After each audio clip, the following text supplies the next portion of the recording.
Hello, hello. How are you doing on this beautiful Friday night? It's Good Friday, April 7th at 6:33 p.m. And we are currently looking at Ethereum USD on a monthly time frame. I'm excited to share this information. I wanted to pull up this chart and really get a good perspective of what we're really looking at. So I'm going to just zoom in here so we can get in here. Okay, so as you might recall, this period of strong bullish upswing in 2021.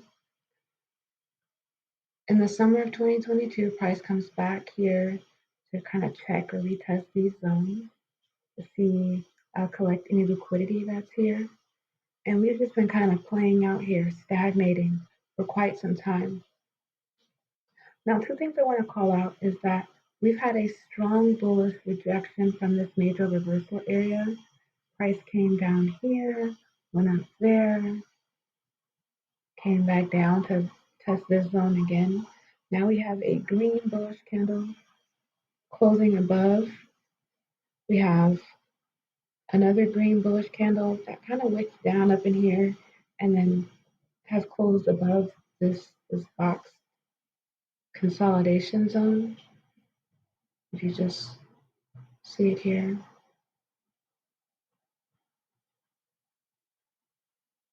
This basically for where these pink lines are. Gives a better representation of the box that we played in. And now we're here sitting on the 61.8%, really looking forward to pushing out of this zone. Okay.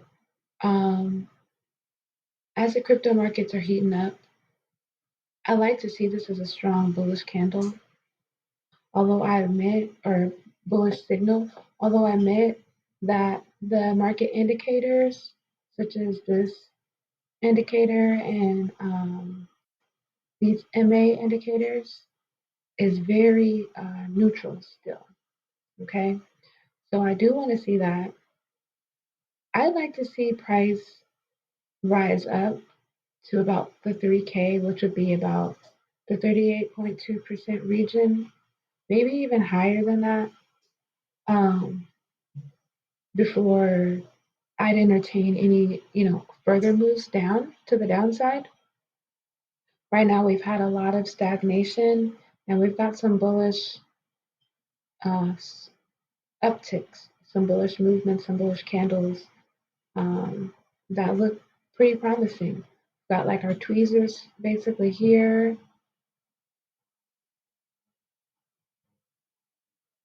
This candle was most appealing to me. I think this candle and this one here. Um,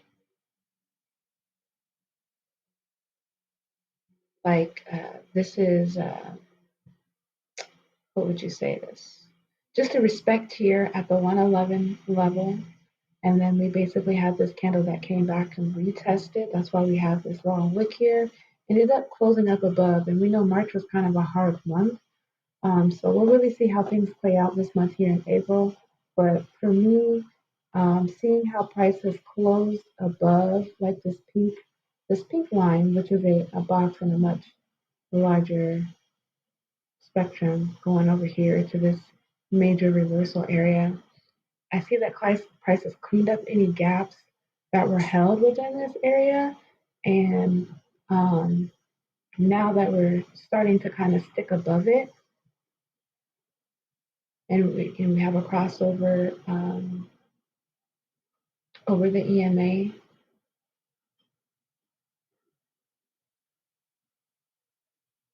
We've up the 9 EMAs. This is the 50. I don't have a 200 on this chart, obviously. However, I'd like to see price rise up to about the 3,000, 3K region, excuse me. And let's see what we're looking at on the weekly. Now, I know it gets kind of a lot on here, but I like that the market moves in waves and measured moves.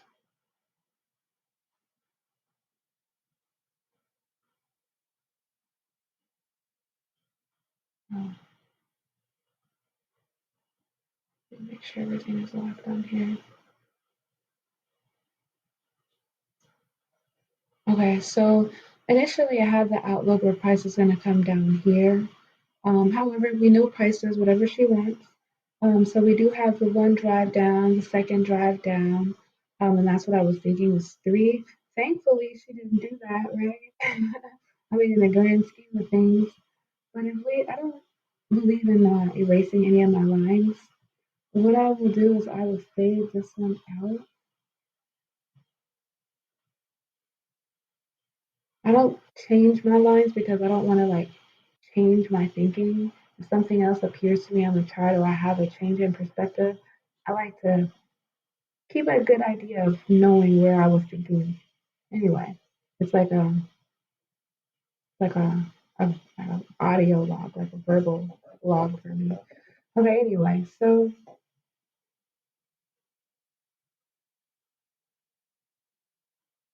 looking at it on the weekly time frame, I could see how price would play here in this zone continuously, or continuing to be.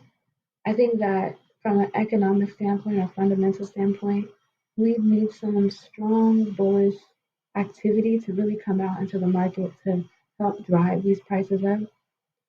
Um, Although we do have this crossover over the 200 EMA, the 50 crossing over, I'm sorry, the 9 crossing over, this is the 50. I would like to see a 50 and a 9 crossover. We do have price that is above all of the EMA. So for me, looking at this inverted hammer, looking at the crossover that it sits on, looking at, how these two are just starting to kiss and make up, Um, I like to say that these are early, early indicators of bullish momentum potentially returning back into the market. For me, I like to see price really close above 1936 solidly. Yep, 1936. For us to say that we really have a return for the bulls.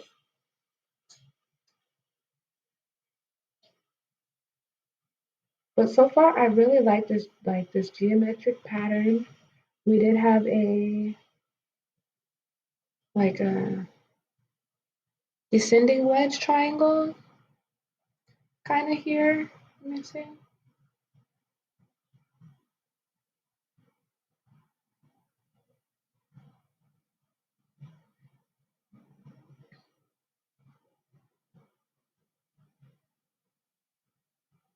Yep, and with the descending wedge, it can be either bull or bear, and so that's why we see this long consolidation period for um, nearly almost a year.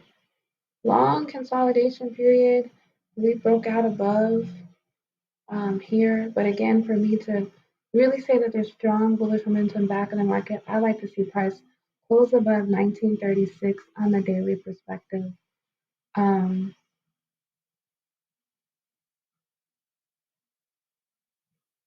let's see. All right, so that's so far the analysis that I have for Ethereum. Now, if we're going to look at Ethereum, one thing that I want to say is like, if you're going to trade any currency pair, invest in any type of cryptocurrency, I always recommend comparing your analysis or looking at the US dollar. Did you notice this is Ethereum versus the US dollar? So, in layman's terms, how this chart is traded is when, like, if I'm taking a traditional like spot forex style of trading with no dealing desk, and I want to go long on Ethereum or buy up Ethereum, I place a buy order for Ethereum, right? Saying that I have a bid that Ethereum will go up, that the price of Ethereum will continue to go up. And the bank places an inverse bid to my original bid. So where I would be buying on Ethereum, the bank would be uh, selling Ethereum or buying on the dollar, going against my my trade. But that's just traditionally how the markets work, okay? For many various reasons, but we can talk about it another time. But long story short, I always recommend people, if you're interested in cryptocurrencies or looking at any specific chart, we know that cash is king in the forex markets. I don't think that the difference has changed or could change or will change in the cryptocurrency markets either. So if you're looking at Ethereum, I highly, highly, highly recommend that you look at um, the dollar too, the DXY. Now we're looking at it at a very overall high level. It's still the beginning of the month to me, and then we have like this um, holiday weekend, not just for us, but for other countries as well. Um,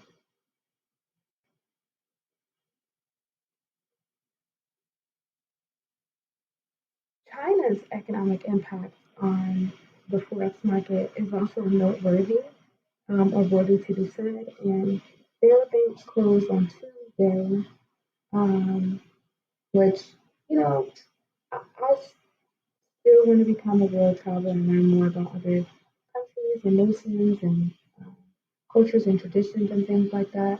Um,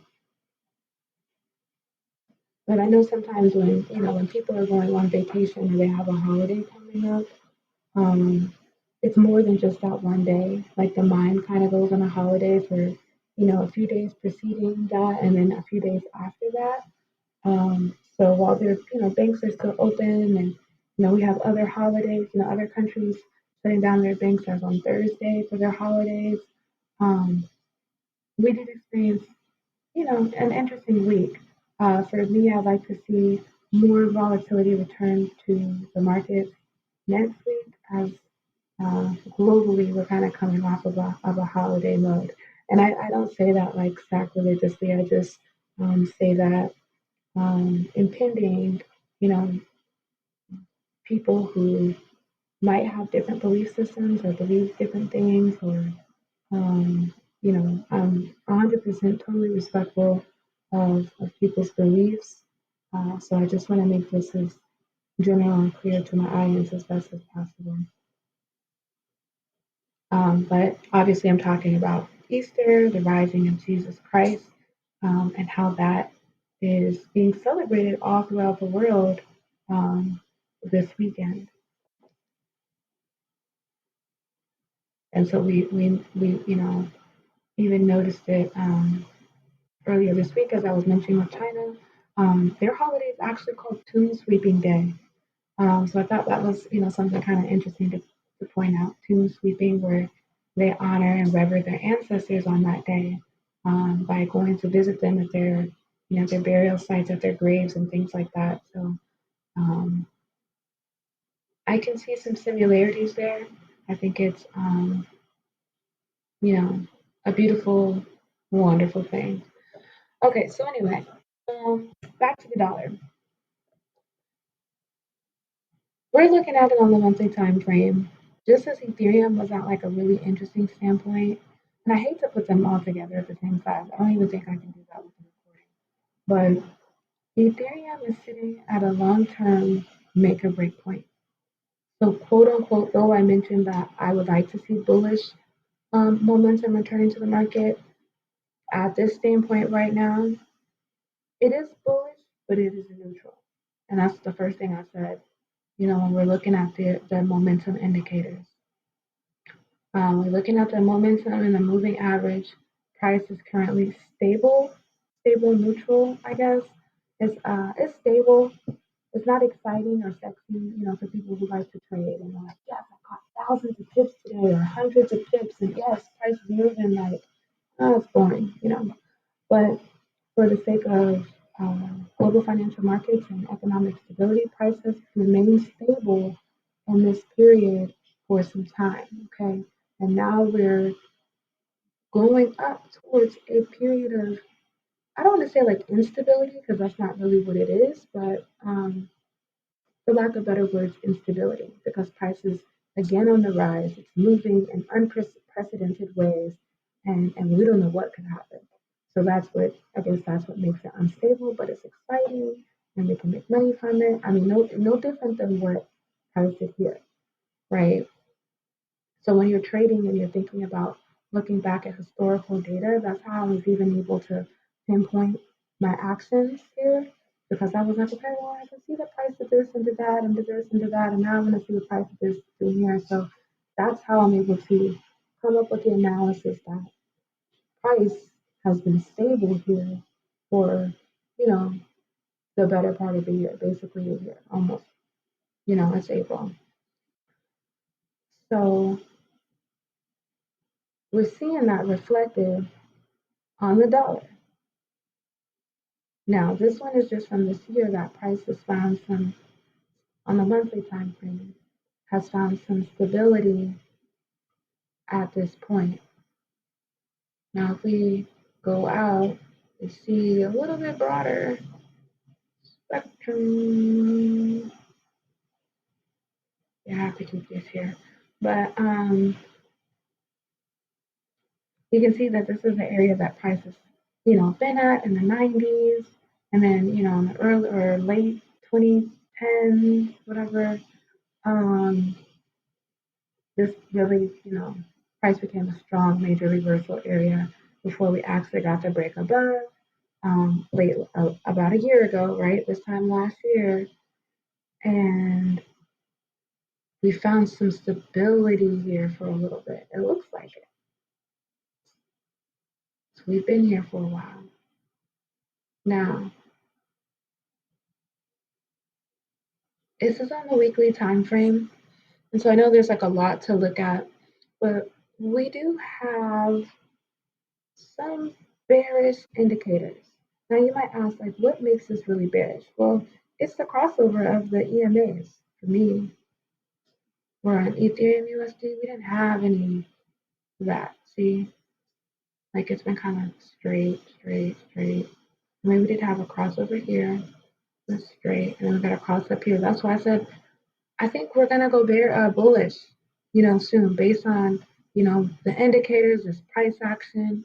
I like this nice little structure, but for me, I really want to see price break above this 1936. And we were here today. This is Monday, April 3rd. Oh, I'm looking at the week. Okay, so the high was of 1943 for this week. So we were, we're there. We're there, but we just need to get a nice little close, whether it's on the 4 hour, daily, weekly, whatever. And I'm just going to keep it at a high level so I don't make this video too long. And I actually should be wrapping up soon. But I just wanted to, again, call out the use of looking at the dollar in comparison to the Ethereum USD. When you're looking at one, you should really look at both and understand the price structure in the dollar is really just as important as the price structure within Ethereum. It's not just the numbers, but the candle patterns, the language, the movement for different zones, and how it matches up with the confluence of different indicators. Okay, so I'm going to wrap this up, but I thank you for joining me for this session tonight. If you are somebody who is interested in learning how to trade or know somebody who wants to learn how to trade, please feel free to reach out to me. You can DM me, send me a comment, or put in a comment something that a subject you'd like for me to review and look at.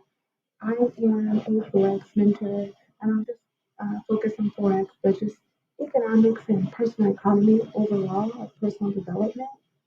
So if you're somebody who really wants to take this seriously and go full steam ahead, full force ahead with your trading journey and realizing your dreams and aspirations, please feel free to reach out to me.